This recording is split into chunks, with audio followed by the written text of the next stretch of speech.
नीलगिरी सहर रे संध्यारे बेसी भिड़ जमे।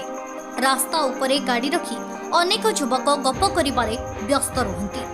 पथचारी असुविधा केही देखंती नाही। अनेक थर एथिपाई अनेक दुर्घटना होइथिबा नजिर मध्य अछि। ए सबको दृष्टि रखी नीलगिरी थाना रे नूतन भाବରେ जोग देथिबा आईआईसी द्रौपदी दास संध्यारे सदल बळे नीलगिरी सहर रे बुली रास्ता उपरे रखिथिबा गाड़ी चालकों को तागिद करने सहित किछि गाड़ी चालकों ठारू फाइन आदाय करिथिबा जणा जाइछि। एही सचेतनता कार्य रे आईआईसी समेत एसआई वासुदेव जयसिंह, एएसआई ज्योतिरंजन मिश्र, दमयंती बेहेरा और थाना स्टाफ सामिल थिबा देखा जाइछि। नूतन थाना अधिकारिणींको एपरि कार्य को साधारण रे प्रशंसा करा जाइछि। नीलगिरी समरेंद्र बारिंग रिपोर्ट, अपराह्न न्यूज।